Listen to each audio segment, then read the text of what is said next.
We do now slowly the step from the theoretical knowledge that was gained in the past years to the practical testing and assessment what is possible and feasible and what are the results. And we have now Katarina Holubova waiting for the floor. Katarina is the head of the hydrology and river morphology department at the Water Research Institute in Bratislava in Slovakia. I'm tempted to say she probably knows more or less every piece of sand on the Morava River because she's worked some 15 years already on this river, and I think it caused her already a lot of headache, but she has also some very interesting results, and that's what she's going to present now. So, good afternoon, ladies and gentlemen. I would like to speak about a common Slovak-Austrian project which is focused on the restoration of the Morava River. Because the time is very limited, so I need to go very quickly through my presentation to introduce at least the main idea and the main maybe also challenges which we are faced, and maybe there will be some time for details. So the main objective of the project is the preparation of the detailed plan of restoration measures for project area with a key approach to reintroduce natural processes, it means flow dynamics and sediment transport. I would like to focus attention on some results of feasibility study in my presentation. So where we are, the Morava River is the left side tributary of the Danube. The river is lowland river, meandric river with active sediment transport. The area includes Ramsar sites and also areas Natura 2000. Our project area. Not very good. Sorry. Okay, sorry about that. So our project area is in the part of this international section. It's a downstream of the Dia confluence, 16 kilometers downstream. So. On the maps on the left side, you can see historical map of the Morava River within the project area. You can see that the river was a very nice meandric river, completely dynamic, and within the 100 years there are not so significant changes. There is, of course, some movement. Some meanders were created. Some of them were cut off. So, but during 60s and 70s, the river was regulated and straightened, and many meanders were cut off with all negative impacts of river regulation, which between the most important negative impact is a separation or isolation of the main river channel from the floodplain, so the river processes in the main river channel are separated. You can see at the photographs how the channel look like with a hard bank pavement and with a uniform channel. So it was an intention to improve the situation at the Slovak side and the Austrian side as well. So there were a few projects to reconnect meanders. You can see here attempt on the Slovak side when meanders were reconnected from both sides, from lower sides, from inflow and outflow. Unfortunately, it caused a massive sedimentation, and instead the restoration degradation was accelerated. A little bit similar situation is on Austria side, where meanders were open in the lower part only, but you can see here at this picture the situation in the beginning, and this is the present situation now, where also quite big deposits you can see in the outflow, you can see also in this aerial photograph.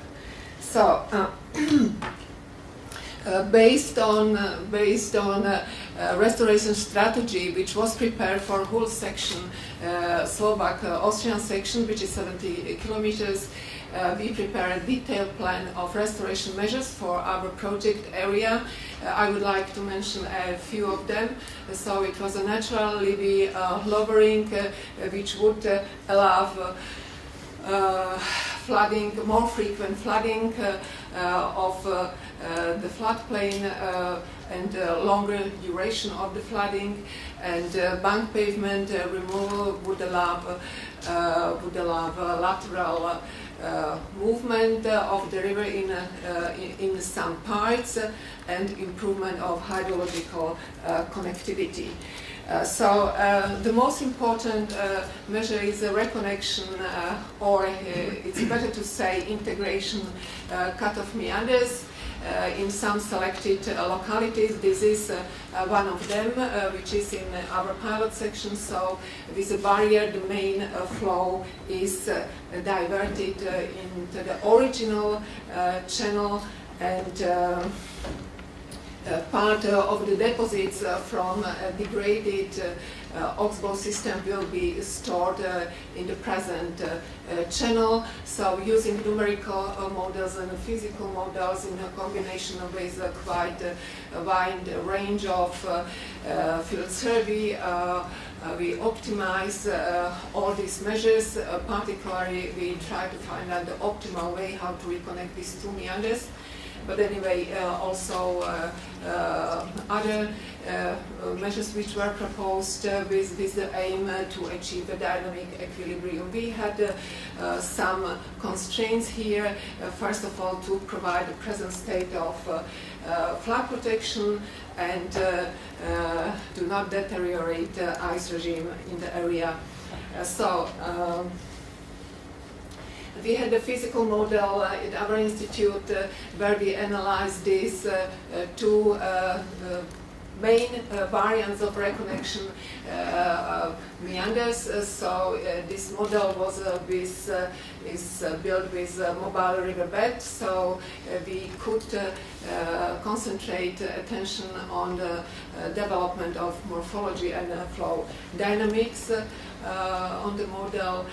Using this physical model, we also analyze ice regime, and during a normal situation, normal flow situation, there is no problem, but during low flow, which you can see here, the ice jam is created in the meander band, but with the rising water, you can see on the graph, with the rising water behind the barrier,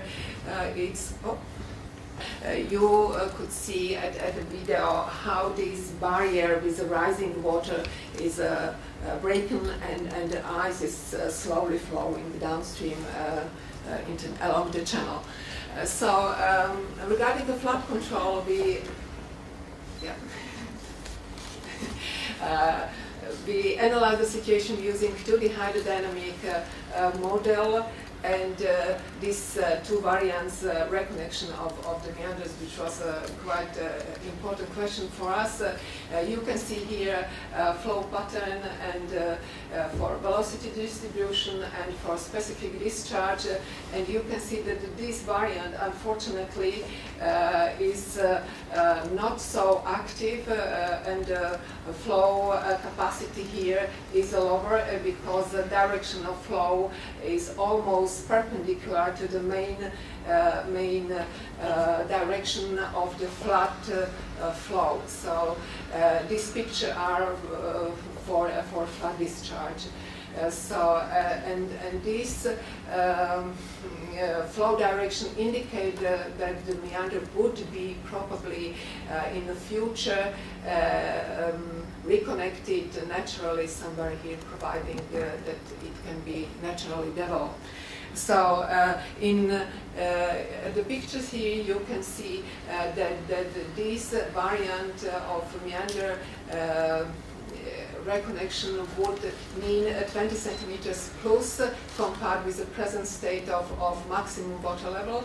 And when we have a shorter meander with a better flow conditions, so it's only 8 centimeters. At the picture on the left, you can see comparison of the current situation and situation after restoration when bank levies are lowered in some areas, so and you can see quite significant difference in extension of flooded area.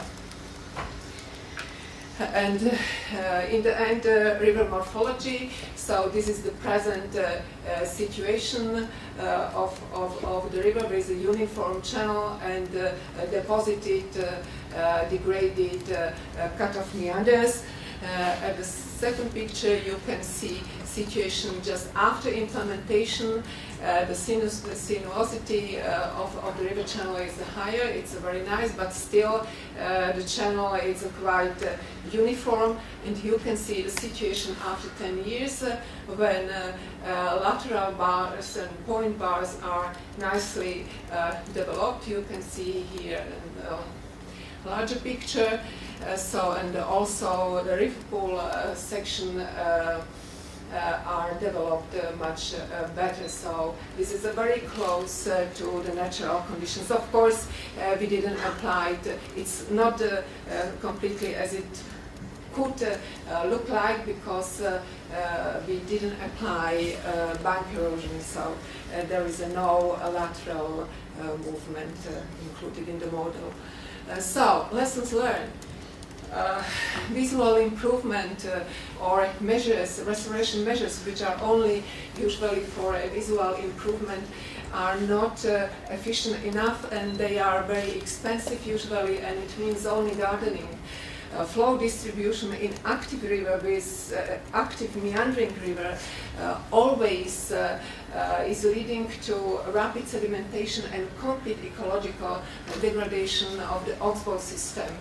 Local measures, particularly on the large rivers, are not effective enough, and the large river requires a restoration strategy. And then measures can be applied step by step. We'll finish. Numeric and physical models in a combination with field survey is very good tools, are very good tools to find out the optimal restoration scheme. Very morphodynamics is a key and can provide sustainable restoration. Of course, long-term abiotic and biotic monitoring is needed. Monitoring is needed also prior implementation, and of course, long-term after implementation to prove if our scheme was successful or not. Final picture. So we hope that our situation is very similar to the situation which is in the natural section of the Morava River in the Czech Republic called Osipane Čechy. You can see now the development here.